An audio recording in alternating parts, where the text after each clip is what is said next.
অতএব কিশোর ভাই, নওজোয়ান, বয়স্ক বাবা, এই আয়াত পড়ার মূল উদ্দেশ্য এটা। আপনারা শুনেই বুঝছেন এটা রমজান রোজা সম্পর্কিত আয়াত।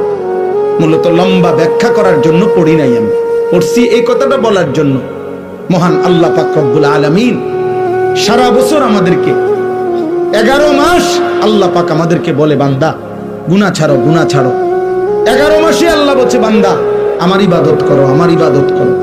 ইয়া আইয়ুহাল্লাযীনা আমানু ইরকাউ, রুকু করো, সিজদা করো, ওয়াবুদু রাব্বাকুম, রবের ইবাদত করো। কিন্তু বলতে বলতে 11 মাস পরে আল্লাহ যেন আবার মায়া করে বলতেছে, আচ্ছা বান্দা যাও, 11 মাস কম বেশি হইছে, ঘাটতি হইছে, ঠিক মতো হয়তো খেয়াল করো নাই, তুমি কিছু ভুল করে ফেলছো, বান্দা ঠিক আছে, সব কিছু ঝেড়ে মুছে আরেকবার ঘুরে দাঁড়াও, আমি চলো ঠিক আছে বান্দা, আমি আল্লাহ মূলত চাই।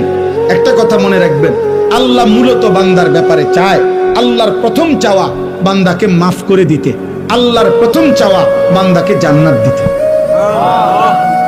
বুঝেন নাই কথাটা?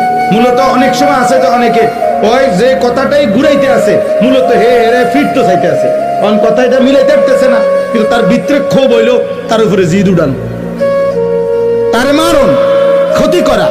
আল্লাহ বলে না, বান্দা তোমার ব্যাপারে আমার প্রথম চাওয়া মাফ করে দিতে, তোমার ব্যাপারে আমার প্রথম চাওয়া জান্নাত দিতে। আমি জান্নাত দেব বেশি বান্দা।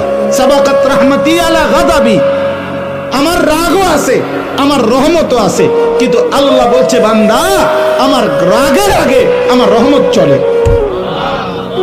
আমার রহমতের গতি বেশি আমার রাগের চেয়ে।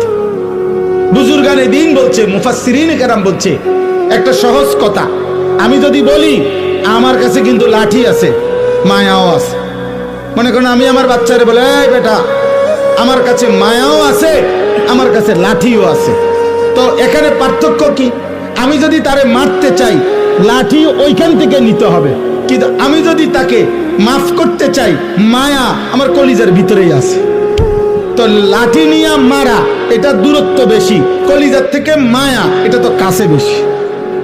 এই জন্য আল্লাহ চাইলে মাফ করতে, আবার আল্লাহ বলছে আমার কাছে আযাবও আছে, তবে আযাব তো লইতে হইব, তোই দিতে হইব, আর মাগফিরাত তো আমার সত্তা, আমার জাতের মধ্যেই আছে, আমিই তো গফুর, আমিই তো রহিম, আসলেই মাফ করে দেব আমি, চোখের পানি ফেললেই মাফ। সুবহানাল্লাহ, সুবহান। এই জন্য বাপ আল্লাহ তাআলা আমাদেরকে এই কথাটাই বুঝাইছেন, বান্দা 11 মাসেও যাও, তোমারে আমি ছাড় দিছিলাম, ডাকছিলাম,